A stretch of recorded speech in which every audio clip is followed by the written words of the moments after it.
Hello everybody. So I don't know if I can even do this video. I've deleted like 3 or 4 of them.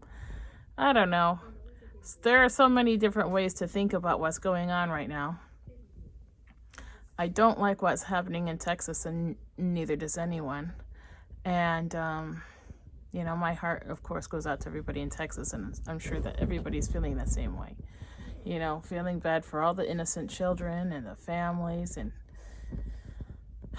and then to hear the news tonight about how people were being tased because they wanted to go in and save their children and the police weren't letting them. The police waiting an hour or more than an hour on tactical gear.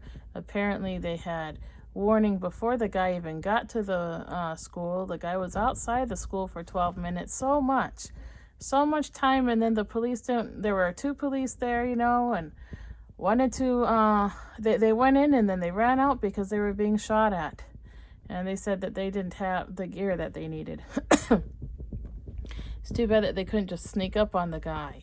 And but then more police came and they still waited outside, I guess.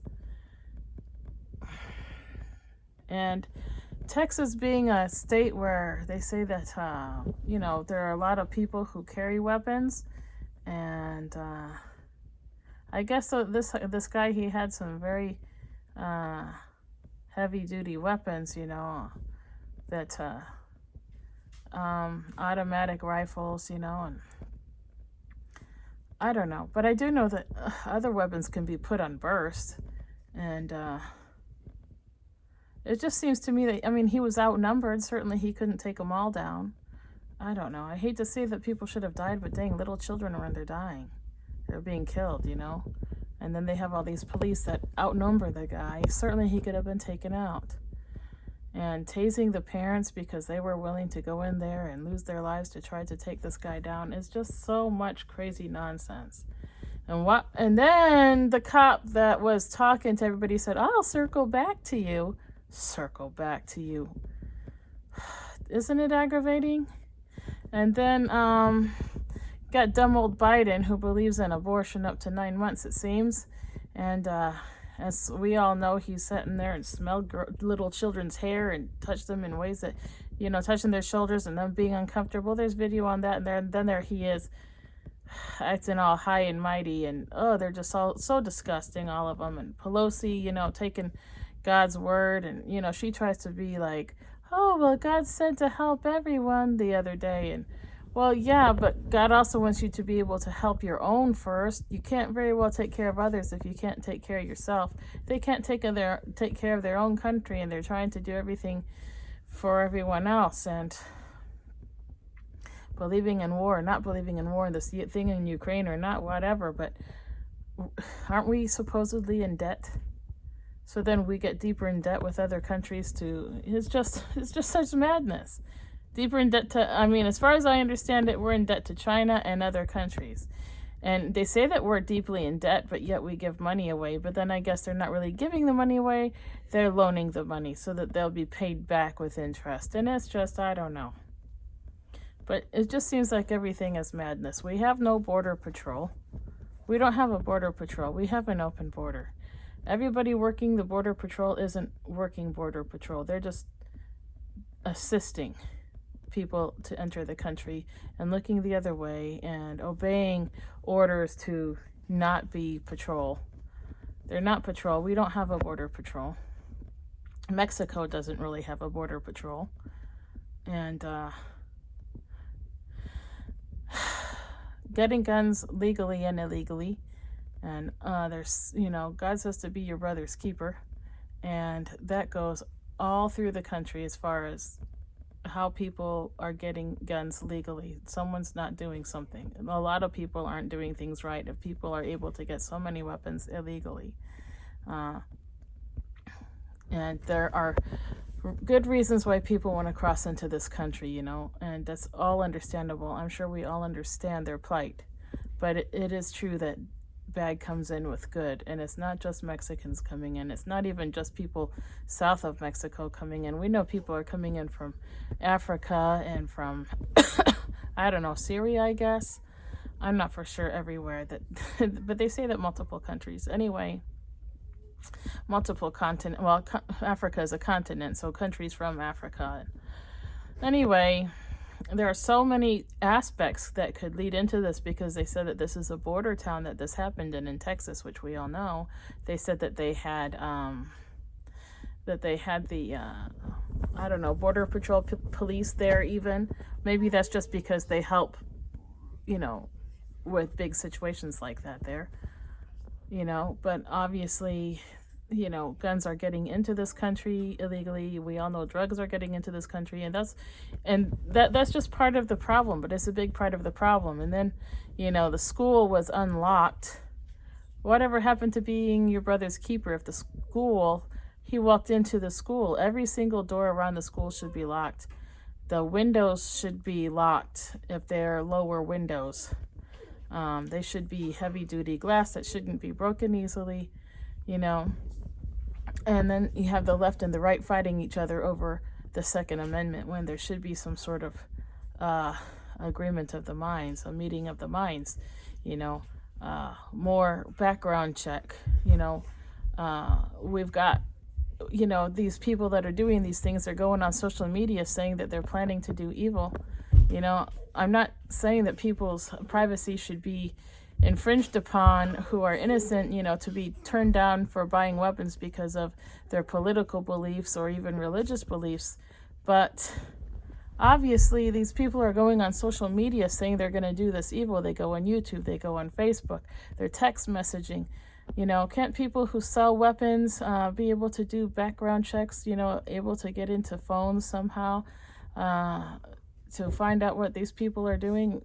Some sort of better background check to find out about their social media, not to stop them from getting weapons because of their political stance. So it should be not just one person doing the background check. It should be about, you know, 3 people, a Republican, a Democrat, and, you know, and in between, whatever, you know, not just one person doing the background check.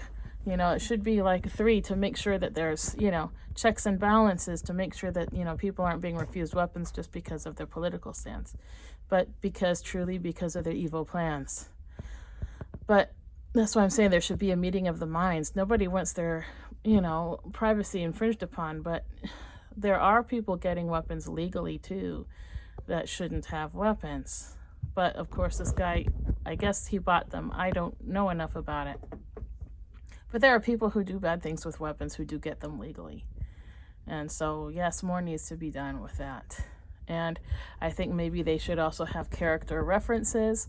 And I do think that if it's possible to do, you know, take a, a mental stability test, you know, have someone at each, you know, someone linked with the weapons stores or linked with the DMV or something like that, to also have to take mental stability tests to be able to have licenses to have a weapon. You know, I don't know, but more needs to be done. People hate these ideas. They just think that we should have the Second Amendment. That's that.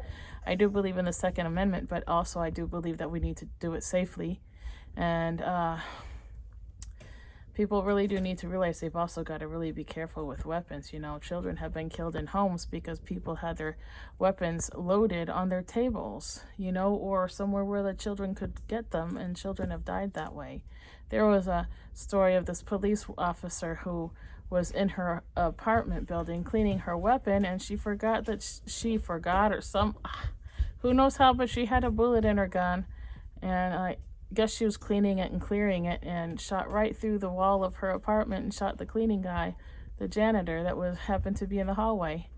And when I was in the military, you know, when I was in the Army, my last day of service, I was listening to the radio going off post, and they were talking about how this guy on post, you know, had PTSD, I guess, and he killed his neighbor's baby. They were in charge of that baby. They were babysitting, and, you know, so they want to say that, you know, soldiers are all good and that they should all be able to have weapons. And no, a lot of soldiers have PTSD. I was very close to one, and certain someone, and he had PTSD. He picked up a shopping cart up over his head and threw it. I told his first sergeant and his chain of command, and they did nothing to help him. So it's a day, and he had weapons, by the way. He had guns. So yes, more needs to be done. And when someone raises a red flag, that needs to be listened to. So much needs to be done. And I want to say, because people say, well, why does God allow this to happen? Well, apparently he didn't exactly allow it to happen. The guy's vehicle did break down. The police did have weapons, and they all had weapons, but they just waited for their tactical gear. But it's not like this guy couldn't have been stopped. Doors could have been locked ahead of time. Obviously, the doors had locks. That was provided, and God provided the people to do the work. They just didn't do it in time. And so there's that. And another aspect is God has been kicked out of the schools. I don't know about in Texas per se, but God has been kicked out of the schools, and largely. We've got the pride flags hanging in every, maybe not every school, but surely the ones I know of. In the schools, the classrooms, and we all know what's going on in the schools, and not just the schools, in communities and in this country. So many people say they're atheist and they don't believe in God, and it's become a godless country. And then we want God's help and we want God's blessing. How are we going to have God's blessing if so many people say they don't believe in God, and they don't, where they're mad at God, and they don't, like they're going to blame this on God now too.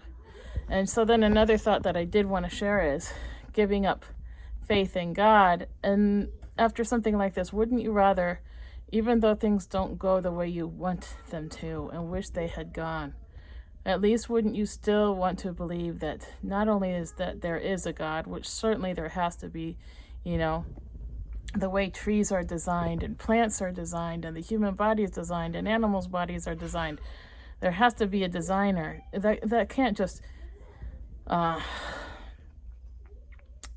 come through creation on its own after times and times on times at times, developing through time. It's organized, it's planned. Each body, each plant, it's all planned how it functions. That couldn't have just developed over time after a big bang. At least that's not I just can't see it. Maybe someone else can see it, but I don't.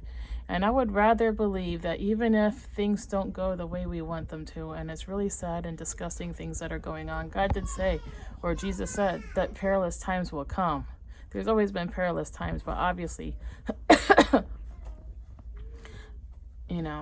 things are getting pretty bad. And wouldn't we rather have the hope that we could still be reunited with, our loved ones, especially these parents with the children, than to be, Satan wants us to stop believing. The more bad things that happens to you, the harder it is to believe. And he knows that. And evil can get into people's minds the farther they get away from God, and the more unstable they become if they're angry like this guy was. Anger is a venom. It's just it's venomous, and it's poison, and it's like the further you delve into it, the more open you become to evil if you're unstable like this guy. And but does that mean that we should allow ourselves to fall further from our hope to be reunited with loved ones because we're mad at God? Even though we don't really understand, or things aren't going in a nice way, and this is terrible and awful, so now we're going to be mad at God, and we're going to stop believing in him, or we're going to believe he's there, but we're not going to have faith in him anymore. So, oh well, too bad if we don't see our children anymore. We're mad at him now, and can't let that happen. And there are people who already don't believe, and so now they're going to not believe more because they don't understand that this is temporary and the other world is the eternal. And I'd rather believe, even though things don't go the way that I wish that they were. So there's my thought on that. And so it's not exactly a very great video, I suppose, But I just wanted, a couple other little thoughts too. I noticed there's a lot of Mexican names down there in Texas. And this past summer, I went to prayer vigils and for a little baby, and also went to her, visitation and her funeral. And at one of the visitation vigil, there was a man from the Catholic Church that was like a elder or a teacher of adults at that church, and he came to speak, and he was saying that they didn't have to pray for her soul coming, being in purgatory. They believed that her soul was directly to God because she was a baby and baptized in the Catholic Church. And he said that they couldn't say the same thing for other babies who were not baptized, or other babies who were not baptized in the Catholic Church, that they don't have that promise. And I certainly hope that they won't be preaching that to anyone at the prayer vigils there in Texas, because the Bible says, Jesus said to let the little not keep the little children from coming unto him. And he also said that such is the kingdom of heaven, is, children. And he also said that the kingdom of heaven belongs to children. It's in the Bible. There's a couple Bible verses on it, and I didn't take the time to write them down, but I can put them in my description later on, so you guys can look those up. Anyway, so no, I believe that God does take in all babies and small children. He's not discriminatory on if they were baptized or not, or if they were baptized into the Catholic Church. And I certainly hope that none of that gets preached at the prayer vigils like what I had to listen to. And so there's that little thing. And also, I hope that some good does come out of it. I always wish that, like, my brother-in-law was murdered in Mexico for money after having gone to a bank. He took money out to pay his workers, and they followed him and they killed him. And you always hope that something good comes out of it, even though it's horrible. He left behind 2 children, and my niece and my nephew. And you always hope that those who are still here realize, that we are still blessed and we still have our children. And you always hope that those who are not spending time with their children, those who are spending time in alcohol, first communions, first baptisms, birthdays, all of those in the Mexican group that I know, they've always got to have the beer. And some, surely only have 1 or 2, but there's always those that stay and they drink too much. And I don't even think that that beer should be at first communions and baptisms and children's birthday parties. But I only hope that these people start to realize that they need to put more focus on their children when it's about their children. When they're celebrating their children, that they celebrate their children, that they not make it about the community, they not make it about their man friends, or, and women, that they get strong enough to not have those things at their children's celebrations, and that they spend more time with their children than they spend with their friends, and they don't put such importance on being popular, but spend their free time more with their children. Hope that at least those of us who are still here and have our children realize again, every time that we lose someone, realize again, how quick life is passing. And we all know that there's Bible verses about it, but we all know it anyway, that tomorrow's not promised, that life passes quickly, that our children grow quickly. And but we need these, we don't need these reminders, I don't think, I hope. But it seems like some people do need these lessons. And not that little children should have to die, or anyone should have to die to teach that lesson, but you just hope that something good comes about it, and some people do come around and realize what they're missing out on, and it just seems to me, though, more and more that it's those who know, and those who don't know are never going to open their eyes and see it. But you can only hope and pray that someone does, that someone does, and they start to, repent of, things that they're doing that they shouldn't be doing, and repent of not spending time with their wives and children. And of course people have to work, I'm not saying that, but people who are always, off at parties, and like I said, making first communions and baptisms and their children's birthdays, always these big parties, with all these adults there and all this drinking at these parties, because that's what I've seen. I've seen parties where they don't pull out the birthday cake till 12 o'clock, 12:01 in the morning, to have the child, even wake the child up to cut their birthday cake. Trust me, I've seen it. In my own Mexican family, I've seen it more than once. And I don't have parties, so, but yeah, I've seen it. And I can only hope that through the loss of these children, that those who still have children, we need to hope and pray that those left behind realize how valuable their time is with their children. And when they're celebrating their children, that they celebrate their children and not the community, to the point where they're trying to be popular and making it all about the community. You get my drift, We need to pray for parents throughout the United States, especially the Mexican community who does that. But also, I'm sure, white people do that too, and people in other groups do that too. People from India or wherever, I'm sure, people from all groups, black people, white people, I'm sure they're all guilty of it, but I've never seen it more than I have in the Mexican community. So we need to pray for them at least. Maybe God allows them to come into this country because we need to teach them that. I don't know. Maybe he's allowing it to happen because they haven't learned it yet. And maybe they'll learn it here, even if it's not what we want. And even if it's not for that reason that God's allowing it, maybe we could, at least those of us who are in any contact with them, can pray with them and can be the light and can be the example for them. Because we have them here, we might as well make use of the time.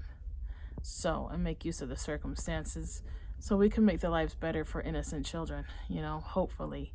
So just pray for them. And it's a sad situation. It's sad, the things that I've seen, and I haven't seen much change. There are some people who have given it up and become more private and whatever, but anyway, so that's that, everybody. Let's just make use of our time on this earth, praying for one another, being the light, defending one another, not being afraid to do so, and supporting one another, and making use of our time. Anyway, so that's my video. I know it's not exactly the greatest, but I don't really think there is a way to do a great video on this topic anyway, and I wasn't even sure if I would do it, but I will. I feel like chatting, so I did. And so that's that. Anyway, everybody, thank you for listening, and I do hope you come back. All right, thank you. Bye-bye.